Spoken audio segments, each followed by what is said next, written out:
We're back. Chapter 9. Our publisher, Mitty May, snores in the background. The crack loomed, dark and menacing. As the two girls approached, they felt the cold, not just outside their bodies, but a cold that sucked at their courage. Carly shivered, and Thompson zipped up her fleece. At the entrance, the night child flew off her shoulder to face her, his expression troubled. "Miss Thompson Lee, Miss Carly Elise, I cannot enter pitch. We cannot. It is forbidden. But we will wait for you here and wish you all the colors of the stars to guide you." With a sob, the night child added, "Please bring our Sandman back to us. Every moment he's gone, we lose a little more of our light." The two girls would have hugged the tiny creature, but it would have been like embracing a moonbeam. Instead, Thompson reached out and gently lifted the night child on the tip of her fingernail. "We'll bring him back," she promised through the dread in her heart. "And we'll teach those glums not to mess with the dog girls," Carly added, using the nickname the three had chosen years ago when they all lost their minds over a litter of Labradors. The path into pitch was surprisingly smooth and even, as if polished for eons. It descended steadily. Other paths frequently crossed or branched from it. "Sure wish we had our light carpet," Thompson whispered to Carly. "I don't know why it wouldn't fly for us in here. I also don't know how we'll find our way out. There are so many paths, and it's so black." "Not totally black," Carly exclaimed, and in spite of her fear, Thompson heard the fascination in Carly's voice, the same fascination she expressed when doing an art project. "I can still see a bit. If you look closely, you can see all the subtle shades of gray and charcoal and that hue there. I'd call it smudge. It's actually beautiful." Thompson smiled in the dark at her friend.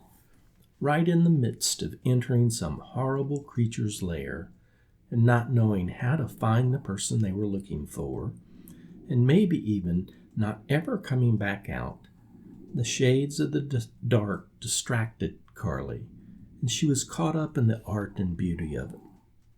"Girl's a nut," thought Thompson, "and I'm glad she's my nutty friend."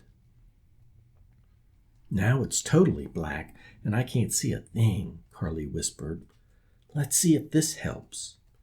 She pulled her light knife from her pocket. The flash of light seared Thompson's eyes, casting everything else into stark relief. As she squinted in the white, pulsing light, she noticed that the walls, floor, and ceiling were composed of honeycombed rock. The texture seemed to suck in the light, while the rocks appeared to pull back slightly. "Carly, cover it!" Thompson sensed a change, as if the light had alerted the place to their presence. Carly wrapped her fleece sleeve around the thin blade, and the light dimmed to a subtle glow. But now Thompson could hear sounds, a dull groaning at the threshold of annoying, coming from the passageway that led to even darker depths. As the girls started forward, the noise grew like the moan of a dying star. Grating and monotonous, it was hard on the ears, yet impossible to ignore. If black has a voice, Thompson thought, this is it. "I guess we follow the droning," she said quietly to Carly, and they sped up, led more surely by the steady, weary hum than by the faint light of the fleece-covered knife. As the aching tone grew louder, the two girls felt the dark thicken, as if taking on substance. They crept around a corner of the passage and suddenly found themselves in a massive room, the dull, lifeless groans swelling and reverberating around them. Then it went quiet, sucking air out of the cavern as the deep silence replaced it. "This isn't good, is it?" Carly whispered into Thompson's ear. Thompson shook her head as she strained to make out something, anything, in the blackness beyond the faint glow cast by the light knife. "Welcome." The word carried the same tone as the groaning and was equally lifeless. "We are honored you have come." Thompson and Carly gasped. "Who are you, and where are you?" Thompson asked, her normal voice sounding like a shout after the strained silence and the voice of Black. Her words echoed around the room, causing a mighty stir in the air. "We are the Glums." The voice was dreary drudgery, the voice of nothing. "Well, you're the very ones we've come to see," Carly stated, and she stepped forward boldly. "We want our Sandman back, and we understand you've got him. So just bring him out, and we'll get out of your glummy cave." A slight whiff of air disturbed the stillness, carrying a sound like stones being crushed. "That's some ugly glum laughter," Thompson rumbled to Carly. The odor of dried marsh wafted on the wind and offended the girls' noses. "Smells like beige," Thompson murmured, and to the Glums she asked, "What's so funny?" Both girls strained to see beyond the slight glimmer of Carly's covered knife. "For ages we have sought the Sandman," groaned the Glum who stepped forward, "to cover his cruel, misleading light. And you want us to simply give him to you?" Thompson detected a shift in the dead, rasping tone of the apparent leader of the Glums, and as he drew closer, the smell of decay singed the girl's sinuses. "Better that you should join him and darken the world just a little bit more." "Why would you want that?"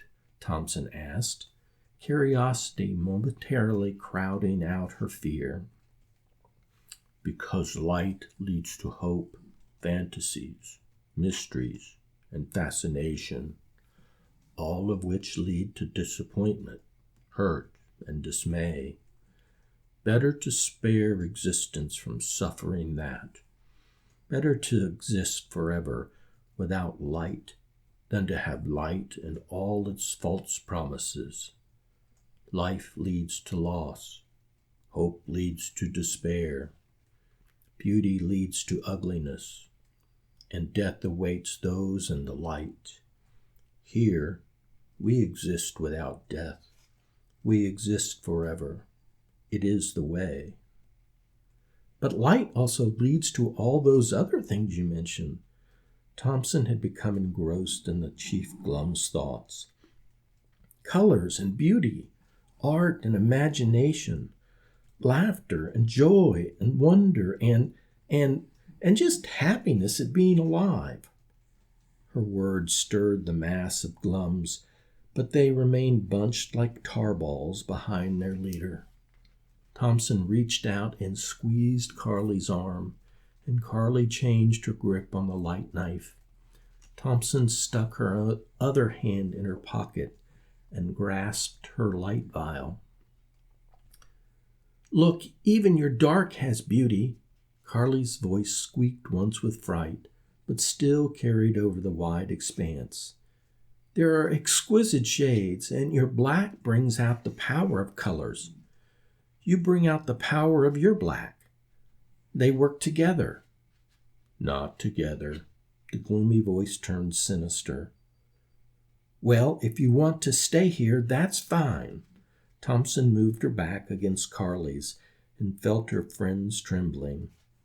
"But we want life and color. We want it all."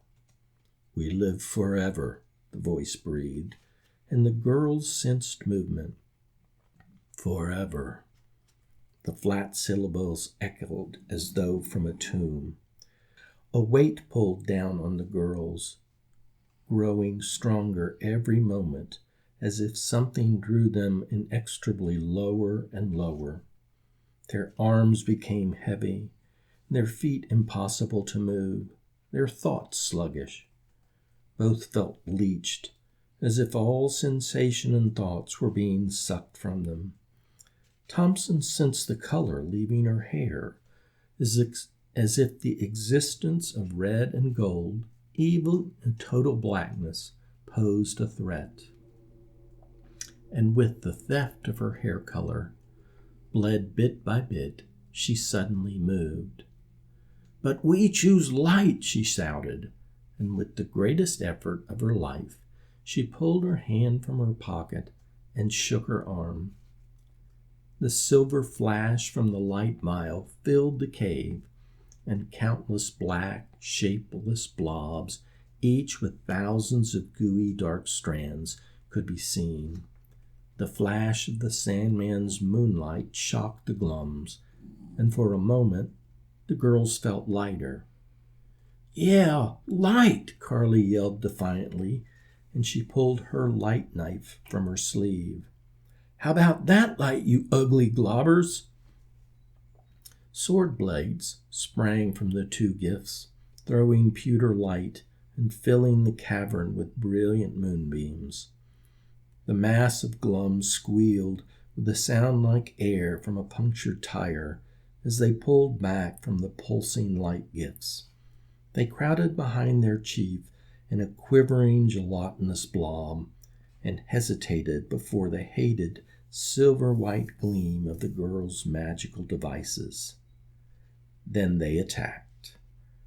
The glums rushed towards them in a swarm of ooze illuminated by the girls' light swords. Thompson and Carly drove them back with broad swings of their gifts, producing swirling light. By the thousands the glums came, wave after wave, and despite their efforts, Carly and Thompson could not drive them away completely. "We've got to get out of here," Thompson panted, swinging her light sword towards another advancing group of glums. "Our lights aren't enough." "Where can we go?" Carly's blade cut through the darkness, creating crazy dancing patterns against the black cavern walls. "Anywhere," Thompson shouted. "Over there," she said, pointing to a group of glums bunched in front of a tunnel entrance. She couldn't tell if they had entered that way, but in that moment she didn't care. Thompson just wanted to get out of pitch. "They're bigger," Carly shouted over the lifeless wailing of the glums, indicating those guarding the entrance. But they're fewer. You want to argue about it?" With that, the girls started to move. The glums stayed massed around them, pressing in and then retreating out of reach of the flashing light swords.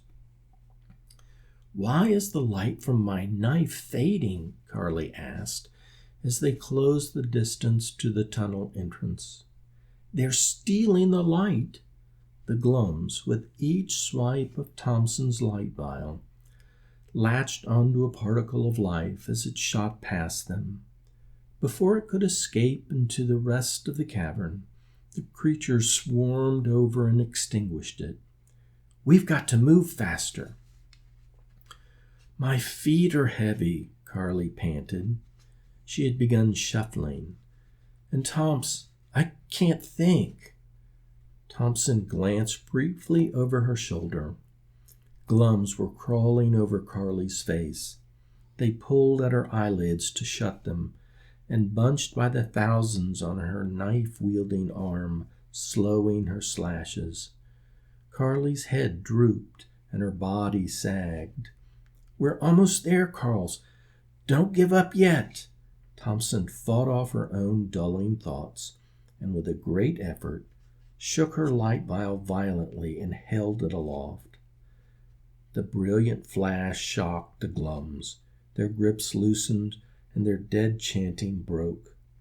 Thompson lunged and ran for the entrance, dragging Carly with her. Right when Thompson thought they were free, the bigger glums blocked the tunnel entrance, and her heart sank. They were wearing the darkest, blackest sunglasses Thompson had ever seen. "Did you think us helpless against the light?" that familiar dry tone asked, chuckling with the sucking sound of a flushing toilet. "How do you think we captured your hero? And now you. Come, join our endless black existence." The band of large, shade-wearing glums marched forward, grabbing Carly and Thompson by the arms and legs, climbing onto their shoulders, covering their heads. Thompson felt herself sinking, sucked into blackness, and she cried out hoarsely. "Even that feeling will leave you," the chief glum hissed. Everything was slipping away, even her dread, when the glums screamed and dropped their holds. Thompson fought the impending darkness and peered up to see the craziest sight. A small sphere of pewter light ricocheted around the cavern at incredible speed, trailing sparkles like a white comet. Faster than the glums could follow, it darted back and forth, weaving white light into the air. With a wild, wordless cry, Lily flew into the room on her light carpet, as fast and erratic as her silver light sphere. "Those are my sisters, dark boys," she bellowed, and crossing paths with her light sphere, she kicked it with all her strength. The sphere careened around the cave. She steered her carpet around Carly and Thompson, scattering even the big glums with their sinister shades. "Lily!" Thompson shouted in joy and hugged her sister's neck with one arm, hoisting Carly onto the light carpet with the other. "How'd you get here?" "Long story, not now." Tilly laughed at the glums, staying just out of their reach, dodging them with unmatched agility. "We've got to find a way out. As soon as I retrieve my light sphere, this place is going to go catnip crazy." The light carpet flashed through the air, banked, and Lily kicked her shining ball again. The glums wailed with dreadful dullness, a dirge of emptiness that dragged on Lily's carpet. "We need something new," Thompson said. "I've got something," Carly gasped, as if she'd been underwater for a year. She whispered into Thompson's ear, who nodded quickly. "You trust me?" she added. The sisters grinned wildly and gave her 2 thumbs up. "When I say pups, Lily, call your glow ball. You'll know what to do next." Carly stuffed one hand deep into a pocket and shouted, "Puppies!" Lily reached out a hand, and her light sphere flew into it.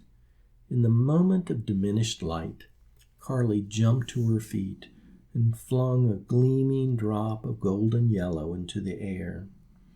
Lily sped after it, and right at the top of its ascent, banked and kicked the glowing mote with all her might. The sundrop exploded into every hue imaginable, each growing more intense than the others, showering rainbow brilliance into every dark crevice of pitch. The glums wailed in distress, shielding their already shaded eyes as the girls sped past them and through the tunnel entrance.